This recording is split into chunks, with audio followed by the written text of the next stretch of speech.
Hello, Star Trek fans, and welcome to the Rebinge Deep Space Nine podcast. My name is Kim. And my name is James. And we're watching Star Trek Deep Space Nine from the beginning, one episode at a time.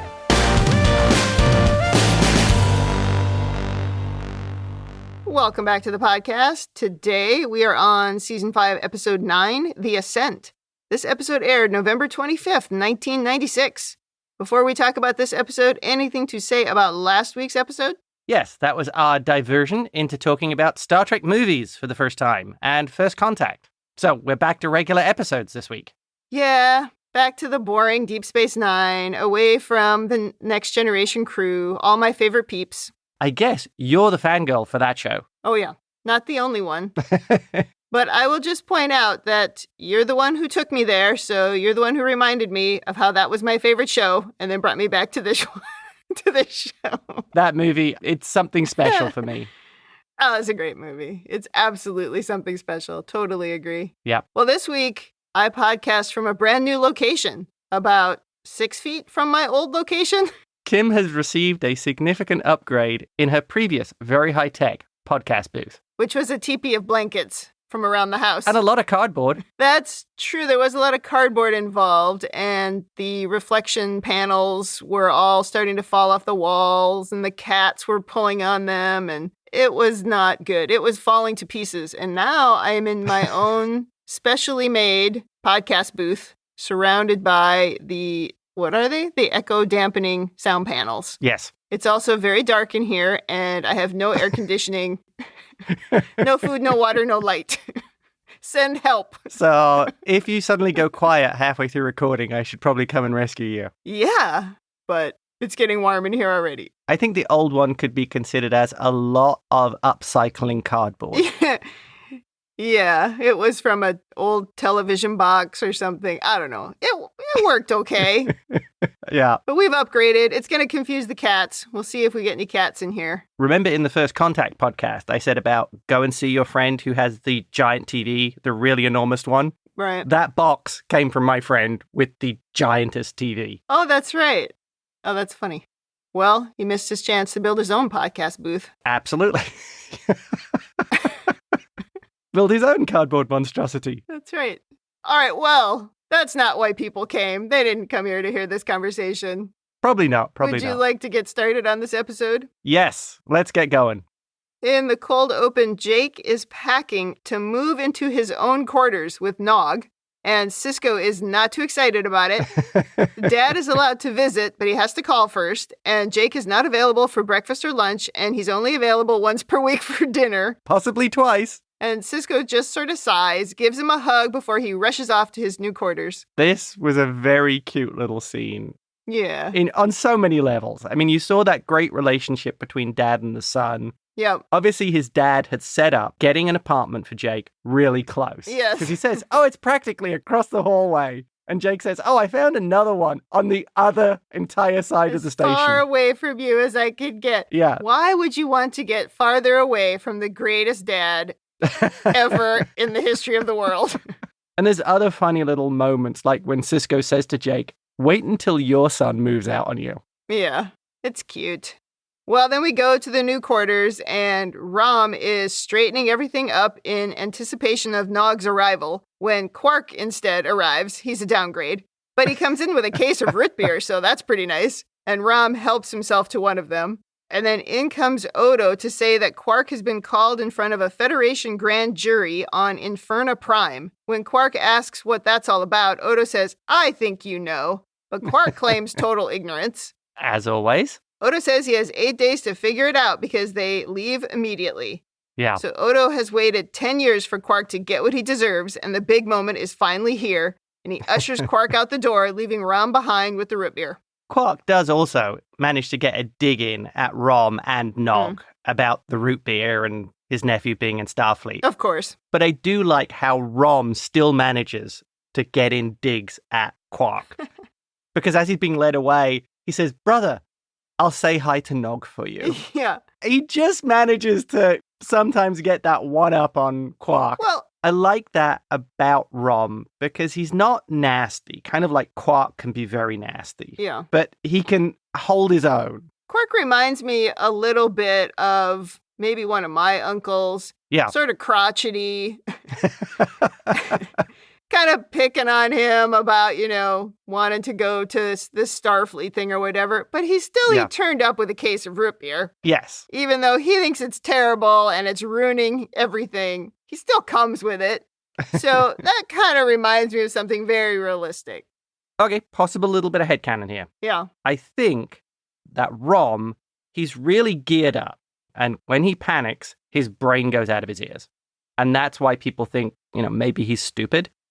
I think that's one of the tenets of panic.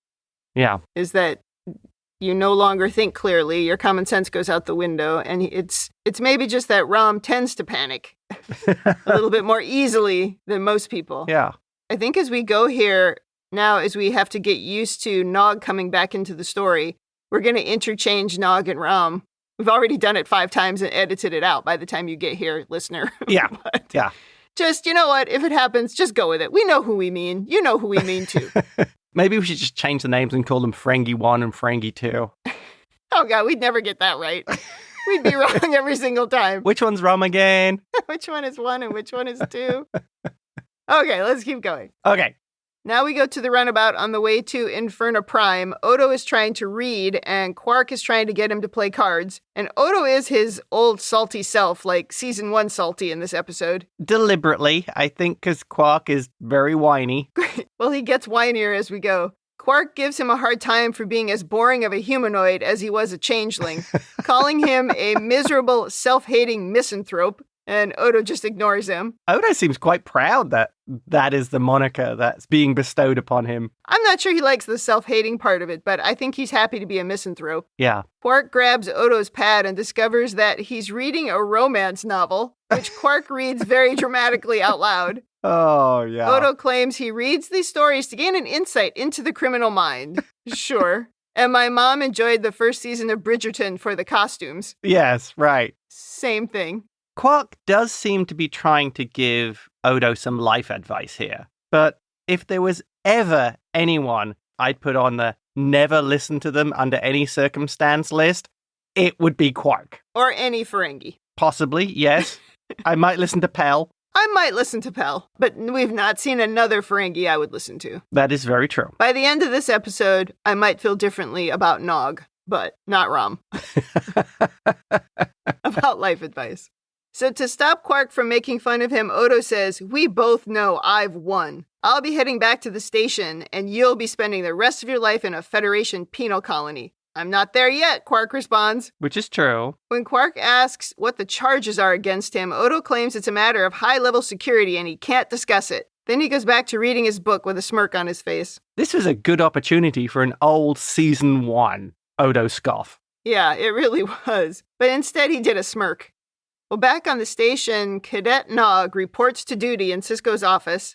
Sisko reminisces about his field study year at Starbase 137, so I guess we're supposed to believe this is Nog's field study year. Yep. He says it was one of the best experiences of his life. He tells Nog to keep his eyes and ears open, follow orders, and don't get in the way. Nog says he won't let Sisko down. And then Nog says that he's going to set a good example for Jake. He'll look after him and keep him out of trouble. Which seems to make Sisko uncomfortable, but he says, "You inspire me with confidence."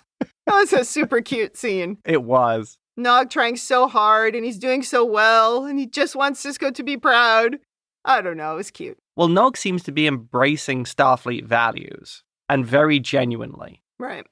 And that speech he gave for Sisko's recommendation in the first place was very heartfelt. I guess it's, for Sisko, it's a real validation of what he thought, that he was able to read Nog correctly, that he wanted to change, he wanted to be more than just a Ferengi in pursuit of profit. Right, yeah. And the other thing is, I like how Nog seems to take things very literally. When he comes out of the office, he says to Major Kira, he says, "I inspire him." Yeah.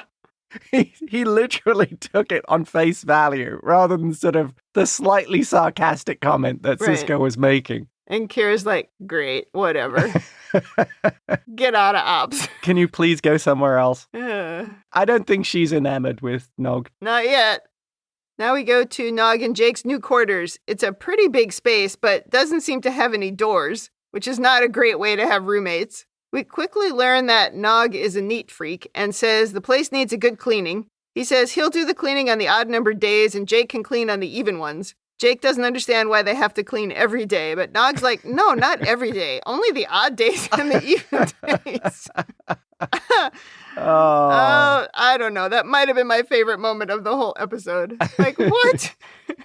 Jake wants to know what they're going to do for fun on their first night as roommates, but Nog wants to unpack and go to bed at 2200, which I think is 10 p.m. That is correct. And then they're going to hit the gym at 0430. I know what time that is. Jake is not impressed with the new Nog. Me either. Why are you doing anything at 04 anything? That's a terrible idea. Well, this is more of Nog embracing Starfleet. Yeah, for sure. He's trying to show that this is what he can do, that he can be the disciplined person that nobody thinks he can be. Oh, yeah. I think there's definitely something he has to prove. Yeah. I think there's an aspect to this of, do you think Nog is aware that he's an ambassador for his race? Or is it just about him personally? He might not look at it as he's an ambassador for his race, but he certainly would feel by now what it's like to be the only Ferengi in Starfleet. Because he's going to be held accountable or responsible for all of the Ferengi early on. The first time somebody meets him, right? Yeah.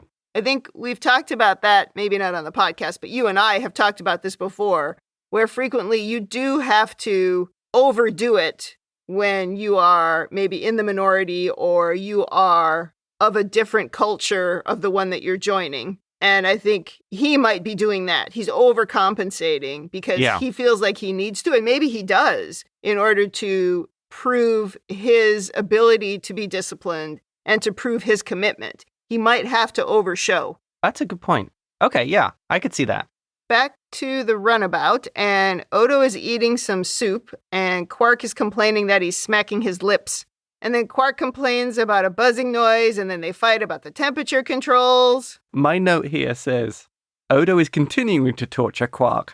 This whole episode is about odd couples. I feel we should insert the theme for the odd couple at this point. Quark asks where the buzzing noise is coming from, and then Odo starts making a buzzing noise and smacking his lips and laughing to himself. These two are completely obnoxious, both of them. I would throw them both out of the airlock on this trip. But then the buzzing changes pitch, and now Odo can hear it. You can actually hear it on screen as well. Yes, and Quark finds the panel in the floor that seems to be the source of the buzzing noise, and when he opens it, they discover a bomb. I thought the big glowy thing was the bomb, but the second time through, I saw, oh no, there's actually a little device in there that was supposed to be the bomb. Little spider thing, that's the bomb. Yeah, exactly.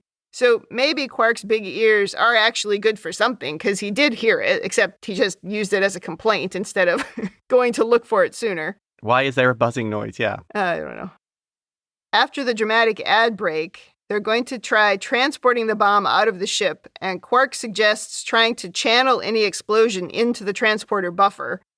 It's like sometimes he knows nothing about anything, and then other times he has helpful ideas, though I was thinking maybe this is something so simple anyone would make that suggestion, but usually he doesn't have any suggestions that would be helpful. I would suggest putting a force field around it and then beaming it out.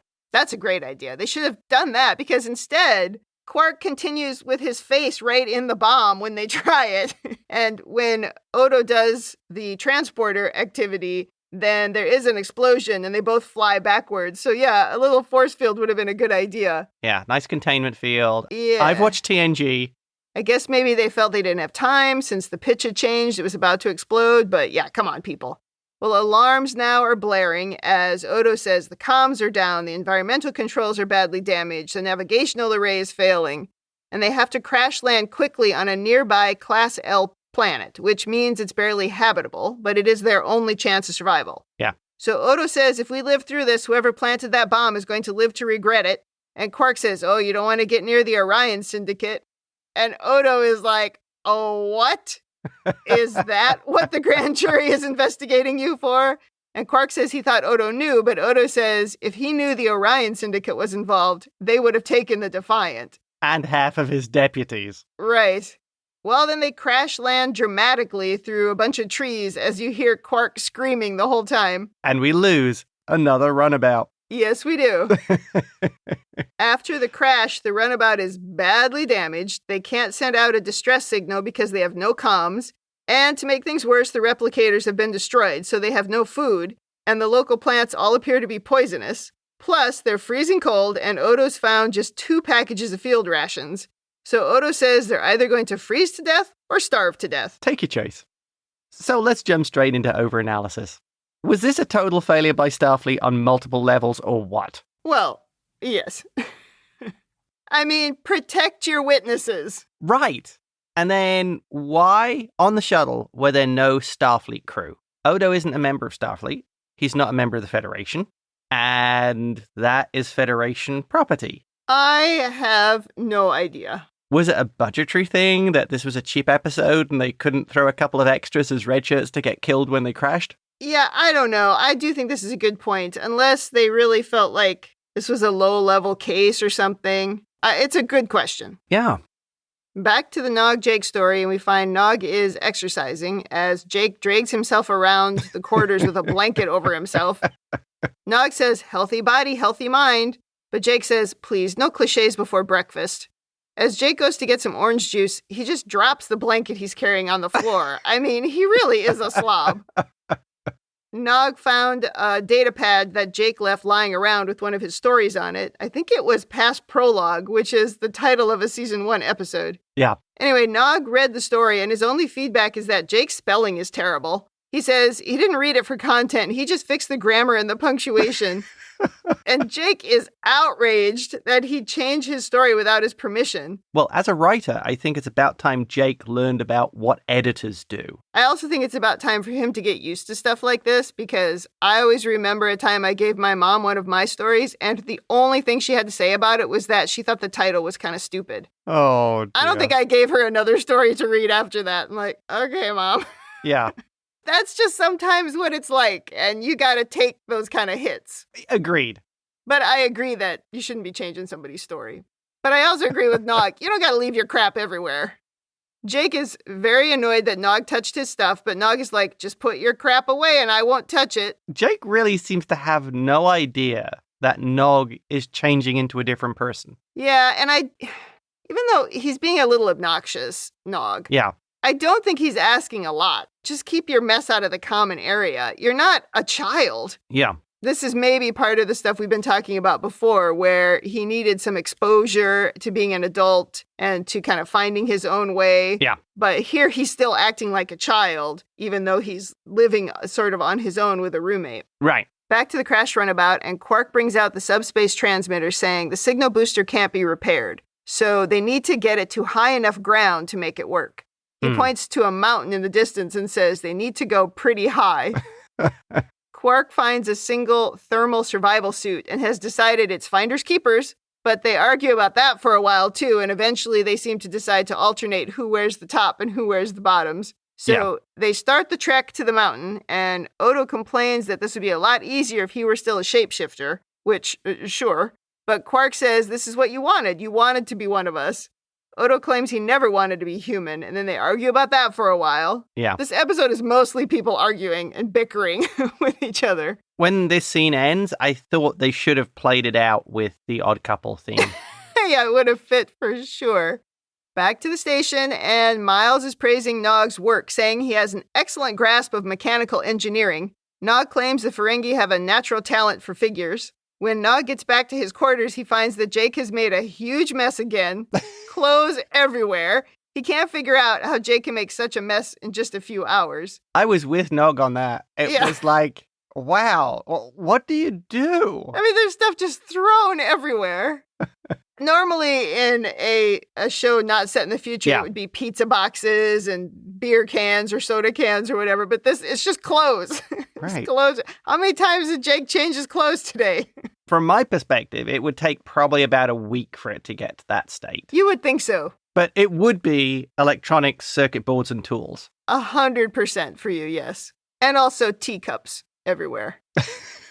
I have no response to that. I cannot defend myself. Well, Jake claims that he's too busy to clean. He's working on a story, but Nog sees that he's actually playing Domjot, which he says he just does when he gets stuck in his writing. I can totally relate to that. Nog says Jake wouldn't last a day at the academy and calls Jake an undisciplined jerk.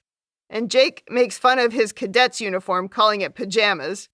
which is rich coming from the king of pajamas. Considering what Jake wore in, I don't know, half. Yeah. 4 seasons. Yeah. Nog has way more material if they ever got into that argument. Nog says he's moving out, and he storms out, and we have failed in our experiment very quickly. I don't know, 2 days? It is pretty funny that it's the Ferengi who leaves because he's annoyed by the messy habits of the human. Yeah, they did establish once before that Rom was a slob. Yeah. And when he was staying with Quark, or Quark was staying with him. Right. I can't remember which way it went. Quark was complaining about him being a slob. So you would think then maybe Nog would also be a slob, but maybe Nog had to be the clean one in order not to live in squalor. Right. Back to the planet, and Quark is complaining about walking for 3 days and not seeing a single bug to eat. It's very hard to believe that there would be trees, like plant life, but not a single insect. Anyway, they think they're making progress towards the mountain, thinking they have about 6 hours of hiking left, which I don't know how they're calculating that. They're still at the bottom of the mountain. They have not done a lot of mountain climbing. No. But they get to a ridge and they realize they're actually a lot farther from the mountain than they thought. Yeah. So the trek continues, and of course, so does the bickering. I do doubt either of these two have done any hiking, so distances and how high you have to climb and how far are probably alien to them. Clearly. And literally. Quark wonders when Odo is going to figure out that Quark isn't a suspect for the grand jury, he's a witness. Odo is shocked, but he realizes that Quark never could pay the fee to get into the Orion Syndicate, even if he wanted in. Yes. So he makes fun of him and calls him a failed nobody, but Quark points out that Odo then has devoted his entire life to trying to catch a nobody. I mean, they are not having a good trip. I think Odo missed another opportunity to beat on Quark here, because Odo hit the nail on the head. Quark wants to be big time, he wants to be one of the big players, but he's nothing more than a minor hustler. He's the guy getting excited about cheating somebody of $5 in cards. Yeah, totally. And Odo isn't playing for the big time. He doesn't care. He's just happy on the station, doing his thing. That's what Odo does. It's Odo's world. He's not trying to be the king of all detectives. And he just doesn't like Quark, and he wants to catch him at something, and he's convinced that he will, but he still hasn't. Well, he manipulates Quark all the time and gets information out of Quark. Yeah, he uses him. And I think Odo would find that he was a lot less successful without Quark around. Yes. Because he does use him as an informant. Oh, exactly. Yeah. Well, now we go to the Replimat, and Rom sits down with Sisko. He asks if Sisko has noticed anything strange about Nog. Sisko says he's more dedicated than ever, probably from his time at the Academy. But Rom said he was worried Nog was a changeling, so he drew some blood while Nog was asleep, and he's carrying the vial of blood around, and he keeps shaking it to make sure that it's still blood. Yeah, he said 10 hours and it hasn't changed. That was so funny. See, this is that sort of panicking thing with Nog. Yeah. Sisko says he's just taking his duties seriously. Now that Nog has moved back in with Rom, he's finding him to be a real pain. Nog even put Rom on report for having an untidy toolkit. Oh, perfect. Now that is annoying. Now you're just a brown-noser. Yeah, now you're just being irritating. Yeah, that's one step too far. Sisko thinks it's just a phase. He also says Jake is going through his own phase. When Rom says that Nog basically called Jake a slob, Sisko says, that is not an unfair assessment. Such a Sisko way to say that. Has Sisko considered seeing how messy things are and how Jake's unmotivated to get things done, that he could be suffering from depression? He could be suffering from depression. He could also be suffering from, my father has done everything for me. Oh, okay. And I've never had to clean up after myself. I mean, if he made that kind of a mess in Sisko's quarters, are we supposed to believe he wasn't that bad when he lived with his dad, or that as the captain, he had more frequent cleaners? I think we're meant to believe that left to his own devices, Jake goes straight to worse. Extremely messy. Yeah. I imagine it's one of those things if Sisko was constantly on him to keep things clean. Yeah. And so he probably thought, oh, now I'm free by myself. I don't have to clean all the time. And then he gets Nog, who's way worse. I can leave the pizza boxes out for days. Oh my God, so gross. How you get ants? Yeah, well, voles. Ugh, gross. Well, Sisko and Rom agree that they each wish their sons would learn a little from the other. They decide they need to get them into a room together. Isn't this a great 180? of Jake needing to learn something positive from Nog. And Nog needing to learn a little from Jake, which it's funny because that's sort of how their whole friendship has been, their whole history together. They were able to draw on each other a little bit, but also they've been apart now for a while. So it's not always easy to come back together as adults with people you were friends with when you were kids. Because usually you've gone off to college and you have changed. You sort of found yourself, or you've gone off and got a job, or you've gone out of your hometown or out of your parents' house and you've evolved. Oh, very true. And then you try to come back together and you realize you're not who you were when you were 15. Yeah, you have so little in common. Right, exactly, yeah. And that's kind of, I think, what they're implying with Nog. Yeah. Back to the planet, Odo and Quark are resting, and Odo gets a little panicked when Quark doesn't wake up from their nap right away. But he eventually does after Odo smacks him in the head a bunch of times. Quark is upset that now he's losing his hearing in one of his ears. He says his body is shutting down from the lack of food and also from the cold. Odo offers him the rest of his rations, which I thought was pretty nice of him. That was rather. I mean, especially with Quark is like being a 9.5 out of 10 on the whiny Quark scale. He really is. It's like that the camping episode where he just complained about everything. This is so much worse. Yeah, this is the camping episode whining on 11. Yes.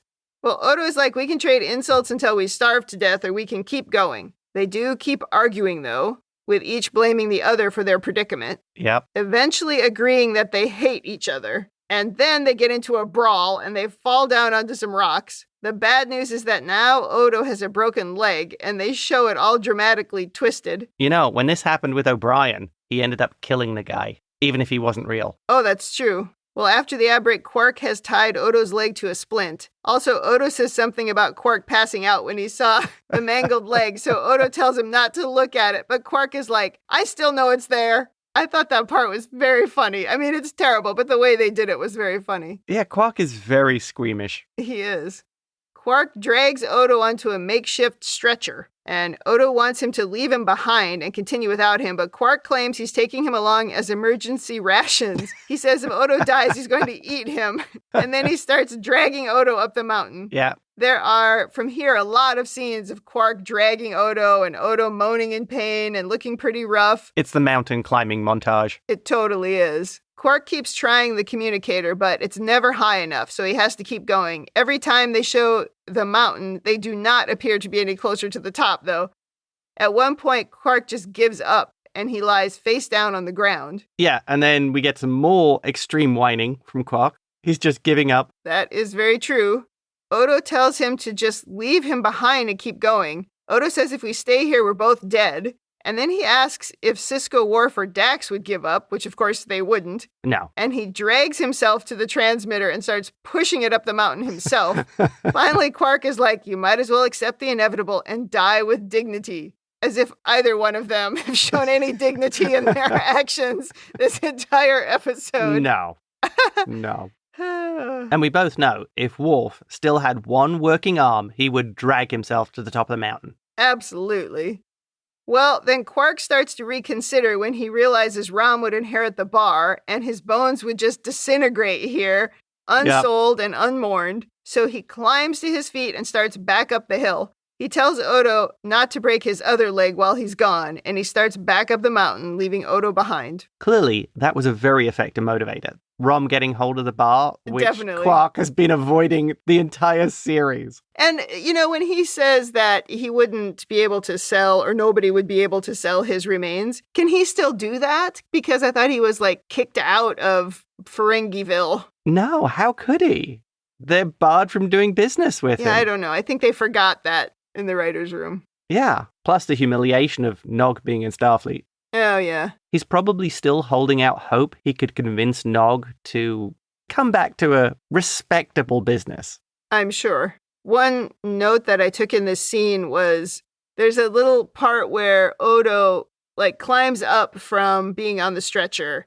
Yeah. And you look at him and his hair is a mess and his face is all dirty. And I had to go and do some Googling to remind myself who he looked like. He looked like the King Prawn Muppet. Oh, awesome. The hair, the eyes. Yeah. I was like, who is that? He looked ridiculous. I'm a king prawn, not a shrimp. Exactly. That guy. Yep. So Sisko now comes into Jake's messy quarters, and he's picking the stuff up too, going, oh my God, what a mess.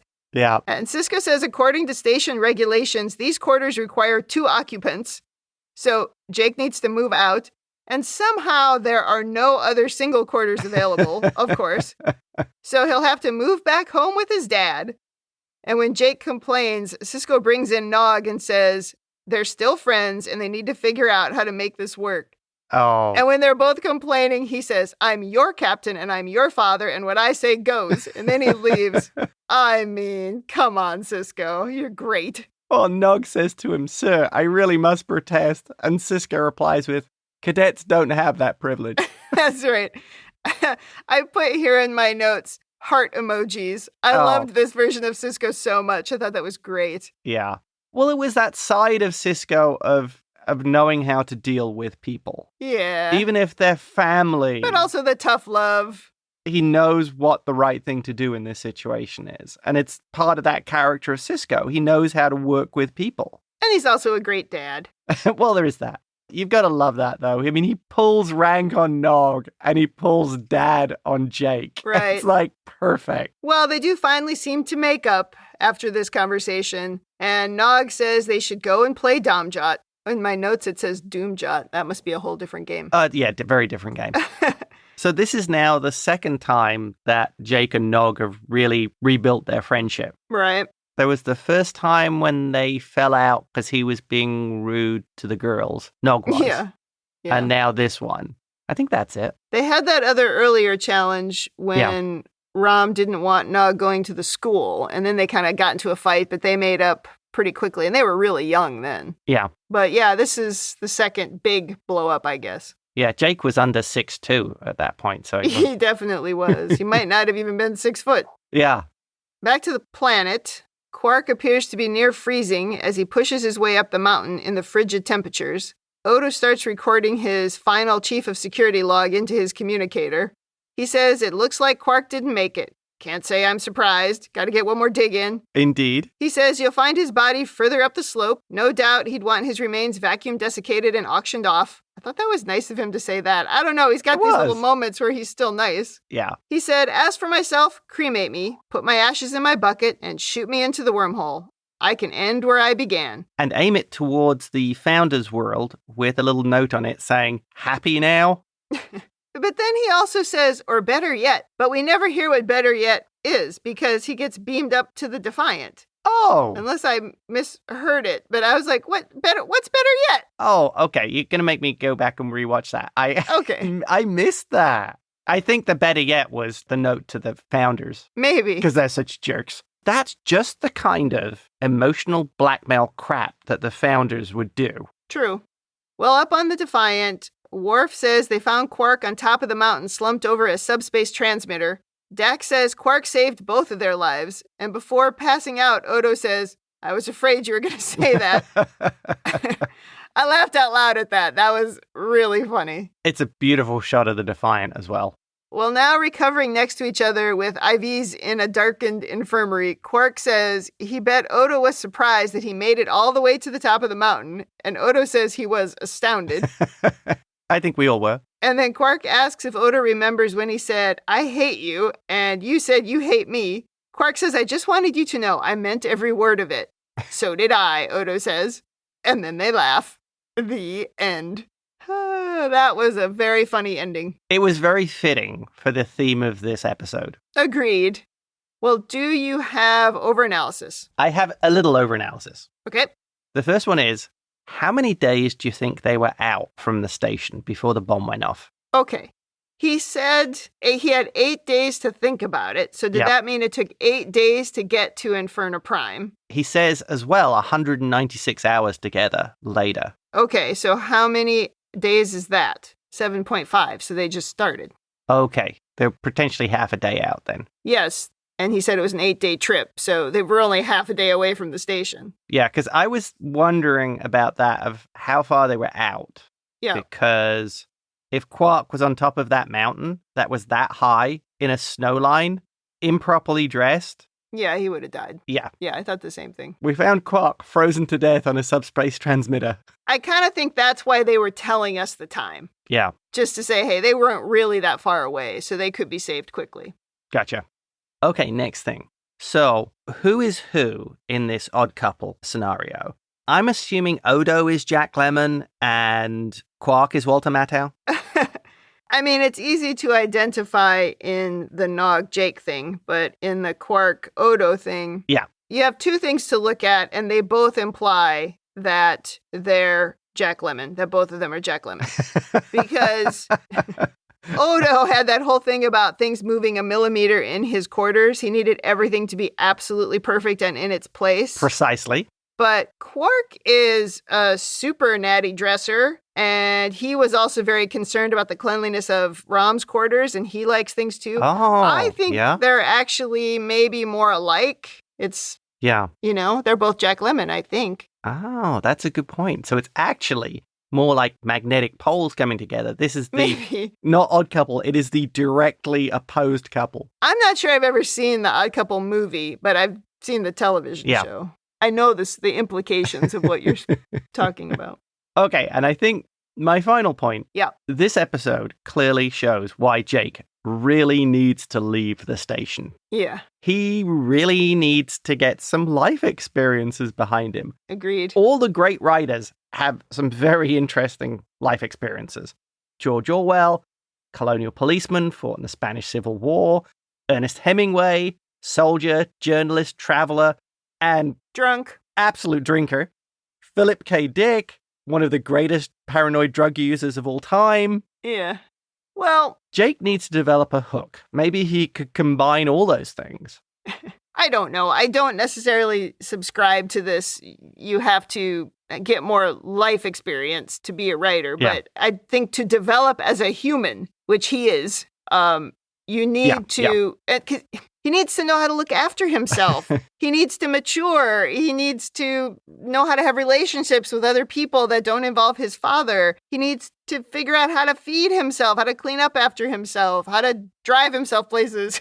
Yes, he does need more of a life. I'm glad he's getting more of a life. I'm not sure moving in with Nog on the other side of the station is enough of a life, because now he's just with another Starfleet guy. It does go back to your point of he needs to leave and maybe spend time on Earth with his grandfather. Go live with his grandpa for a while, or near his grandpa, or whatever. With his aunt who we've never met. Ah, yes. Or Melanie. Who was Melanie? She was the woman in The Visitor. Wasn't that Melanie? Yeah. Come on, look up Melanie. Oh. She's probably not born yet. But anyway, that's a whole... Anyway, carry on. I just want him to get some new friends. Okay. Not Red Squad. Nobody in Starfleet. I think that is an excellent plan. And I think that wraps up my overanalysis. Well, I only had a couple of things. There's really not a lot to analyze in this episode. Yeah. I did feel like this seemed like a bit of a regression after the progress that Quark and Odo made back in Crossfire, which is an episode you didn't like. But I actually thought they made some good progress in their relationship. And it made sense to me that Odo would appreciate somebody treating him like a being with feelings, because this was before he was human. And I also thought maybe this was an opportunity for Quark to show that he actually could be friends with someone he wasn't trying to get anything out of. Yeah. So it should have been a slight evolution for them both, but maybe just the one conversation wasn't enough. They needed something a little bit more. But this just felt like they went backwards a little bit from that, which was sort of disappointing. Yeah, I get what you mean. I was also thinking about that episode where Bashir and Miles end up on, I don't remember, it was a planet or a moon, the Hippocratic Oath episode. And, they're stranded together there with the Jem'Hadar, and they also got into a big fight, didn't get along. Yes. But they each clung to what they believed was their duty. Right. This was such a strange contrast to two people who didn't do that, right? Neither one of them really clung to their duty. They were both just being jerks to each other. At least Odo was like, what would these Starfleet people do in this situation? They would not give up and just die here on this hill. So I guess he pushed a little bit through it and dragged Quark along with him. But it was just interesting. Also, Odo getting in the fight with Quark. That didn't seem very Odo-esque. Well, but a fight with Quark wouldn't make sense when he was a shapeshifter, because it was an unwinnable battle. But as humans, it's a little different. So you think like the human emotions and the fact they were cold, hungry, all these things.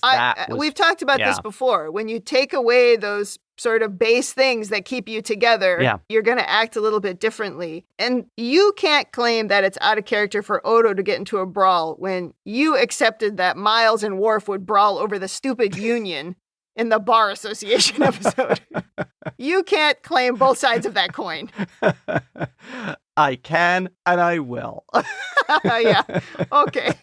I think you are correct. This fight felt like it would happen to me. They were both being such idiots to each other, and they thought they were going to die. They were tired. They were hungry. They couldn't deal with the cold. I've been in the cold. They weren't cold, but I understand it. This is more like the ship where Miles and Worf got in that argument, and Dax had to stand in between them. Right. And then Sisko chewed the two of them out. Yeah. And without somebody to moderate, then the emotions could run too high. Exactly. Well, I don't have any other points, so I'm just going to go to women in the future, and I'm going to say there are no women in this future. There's nothing there's nothing to say. We had one line from Kira, one line from Dax. There were no other women in this episode. That's a very good point. Yes. But at least no women were harmed in the episode, so I guess I'll take that as a positive. They weren't harassed or assaulted, so it's a plus. All right, so let's go to rating. Thumbs up, thumbs down, or neutral. What is your rating? I'm giving it a thumbs up. I actually liked the episode. I liked the Jake and Nog storyline. I thought it was good, and I thought it worked for those two characters. It followed the path of their relationship that we've seen before, and it didn't feel forced.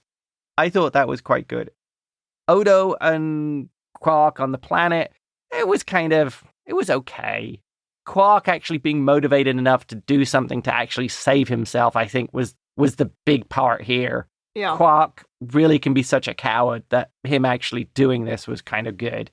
And that sort of nod to their frenemies at the end with the laughing, that sort of worked. So even though overall the episode was the odd couple in space, I did like it. I did enjoy it. I felt it was a very Trekky episode, but not very deep. It was a very surface level. Your rating seemed a little apologetic. Like, I'm sorry that I'm voting thumbs up on this. I mean, do you think I'm going to vote thumbs down? No, I think it's more, there's nothing that really stands out in this episode as that was really great. It was just sort of enjoyable. I liked it. I gave it a thumbs up. I thought Odo was a little bit salty. Yeah. Quark was a little bit salty, but I still thought the episode was pretty good. Jake and Nog was maybe kind of silly, but it was okay. Yeah. It's almost like I flipped a little bit. I kind of liked the Odo Quark thing a little bit more. I did like this version of Nog a lot more than the old Nog, even though he was a little bit annoying, but this was annoying in a way I guess that I could tolerate. So I give it a thumbs up. I thought it was okay. Yeah. Is this one of the greatest episodes in Trek history that I'm going to watch again and again? No. Did I enjoy it? Yes. I mean, I laughed a couple times. I loved Sisko here. Yeah. I had my heart emojis about Sisko. So overall, I thought it was good. If I was going to pick, should I watch this or should I watch one of those super depressing episodes? I'll pick this. Yeah, it probably wins out over a super depressing one. Well, certainly for you. Yeah, absolutely. I'm going straight back to The Quickening. Oh, my God. Okay, so that wraps up Season 5, Episode 9. Come back next week for Episode 10. In the meantime, if you'd like to send us your own over-analysis of this or any episode, or if you just want to say something nice, you can email us at rebingeit@gmail.com or tweet us at rebingeit. We're also on Instagram and YouTube at rebingeit. You can check us out on talkthroughmedia.com. You can leave feedback there, and you can also listen to all of the other Star Trek podcasts in our network. Thanks for joining us on the Rebinge Deep Space Nine podcast. That's it for me. And that's it from me.